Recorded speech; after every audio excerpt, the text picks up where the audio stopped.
Defense?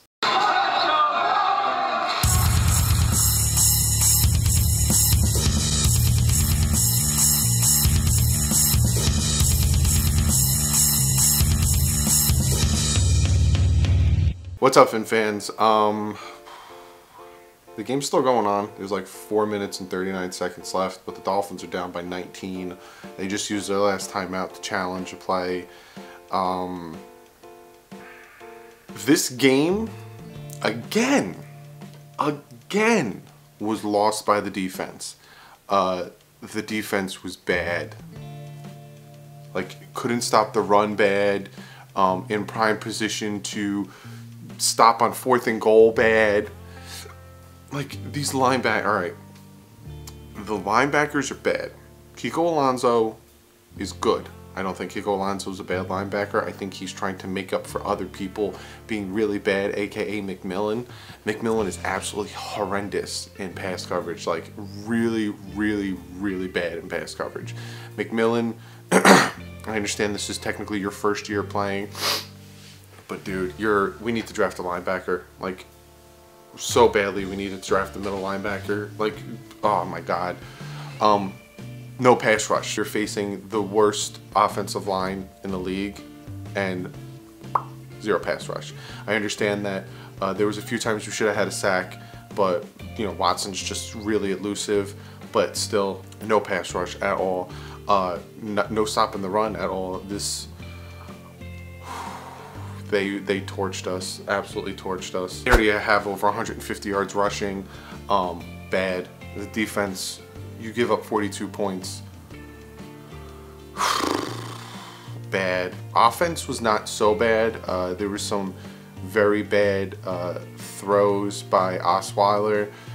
Especially we had Devontae Parker wide open running down the field, and he overthrows him. It was a bad throw. And then Gesicki is running a streak route, but just is still a rookie, so he doesn't know how to run the routes properly. And Gesicki's then Amendola's wide open next to him. Bad throw on there. Running was great. We ran the ball great. The only problem with that is we stopped running the ball at some points. But again, we go down by constantly 4, then 11, then 4, then 11, because the defense can't get off the field and stop the pass.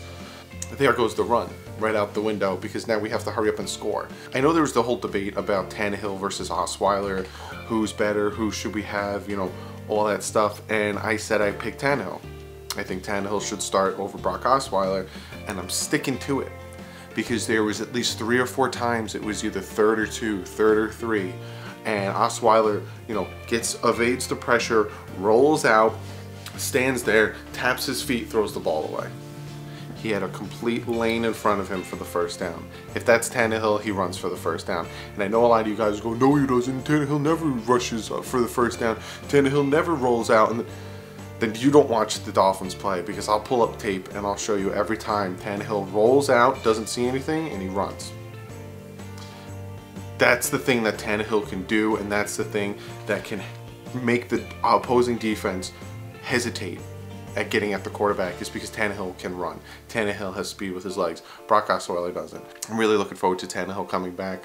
Devontae Parker played lights out. Devontae Parker showed, when I'm healthy, I'm one of the best receivers on this team. And I agree. He's just got to stay healthy. I always knew he was going to be good, but he just needed to stay healthy, and that's his biggest problem. He doesn't stay healthy. But so the offense, right now it's 23-42 with a minute left, so this game is beyond over. But the offense puts up 23 points. This defense needs to hold. Like, what are you doing? The deep pass to Fuller. Bobby McCain played like absolute putrid shit today. But you have Rashad Jones and you have TJ McDonald, right? You had Fuller come up and over. You had DeAndre Hopkins come up and in. TJ McDonald, stay where you're at. Because when Hopkins goes across, that's Rashad Jones' dude. You have Fuller come across, that's your dude.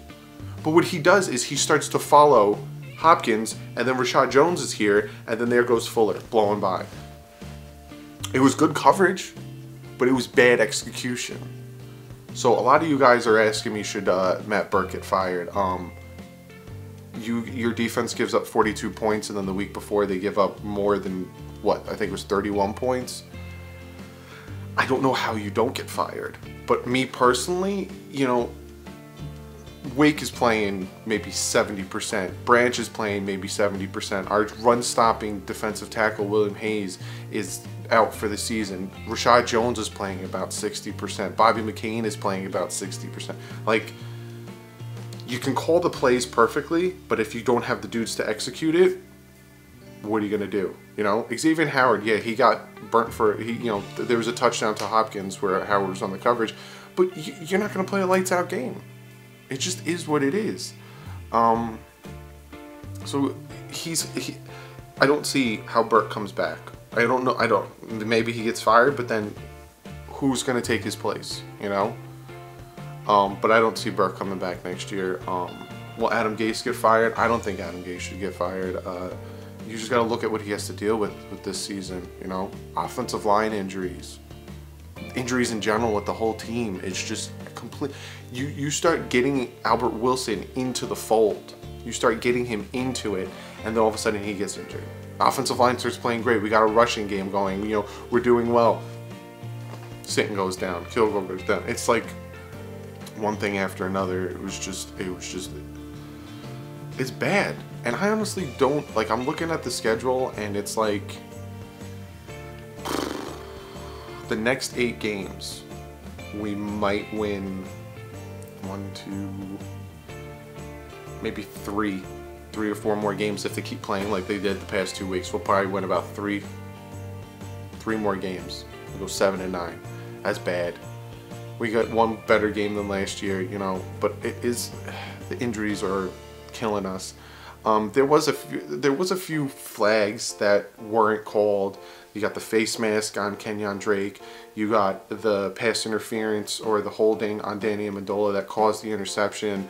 There's like some other things, but then you also have the BS blocking into the neck of the center on the kick that got us the touchdown, and some other things. So I'm not talking about flags because you get beat by 19. Flags don't help or do anything for you. This is all on the defense. The defense lost us this game, hands down. You're facing one of the worst offensive lines in the game, and you'll get run over constantly. They make tackles behind the line of scrimmage, and then they get 4 yards gain. Like, how are you making a hit and then the guy keeps going for another 3-4 yards before he gets tackled? This team can't tackle for crap. Like, whoo, it's bad. It's real bad. So we got a mini bye. We're not playing Sunday, and then we're home for the Jets. This team needs to get healthy. This team needs to get their heads screwed on. This team needs to execute better, because it's just lack of execution is what's killing this team. Seriously, 1000%. Lack of execution, and this team is not picking up their assignments. That's what it is. And it's horrible. Absolutely horrible. Comment below. Let me know what you guys think about this game. I know a lot of you guys are going to want to fire Gase. You're going to want to fire Burke. The season's over, which I'm teetering that way. Like, I'm almost done with this season just because of how bad they're playing these last 2 games. You can't come back, and you can't have a competitive game with the defense playing as bad as it's doing. So, like, I'm teetering towards saying the season's over as well. But I'm not saying that Gase should be fired, but I do think Burke will be fired this season or next season. I don't know. But comment below, let me know. Speaking of comment, I told you guys on Twitter to hit me up. I was tweeting a lot of you guys during the game, so like I said, follow me on Twitter and we could chat during games. But before I do that, I want to say an early happy birthday to Clifford Nottage Jr. I hope I said your name right, but your brothers hit me up and asked me to do them a huge favor and wish you a happy birthday. I think your birthday's Saturday. Happy birthday, bud. I'm glad you and your brothers are subscribed to my channel. It means a lot to me. So happy birthday. I hope I made your day. And this one comes from Crazy Zombie.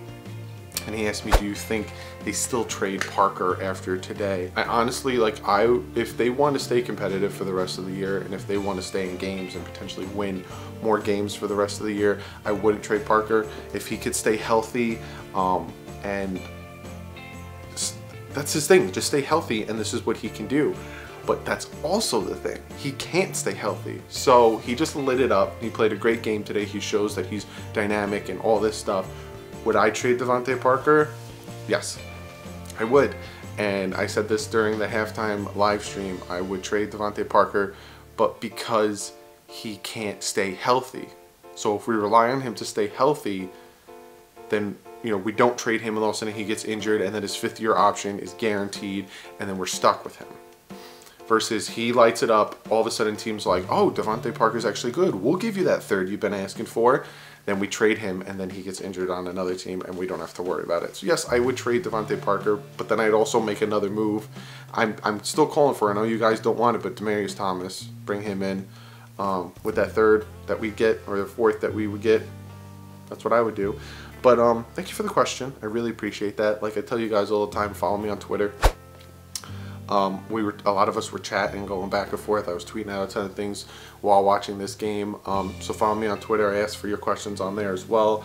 Follow my second channel, The Bit Boys. We put out games every Wednesday, Thursday, Friday, and Saturday. Playing a ton of cool games. We're going to be playing Madden soon too. So be sure to go and check that out.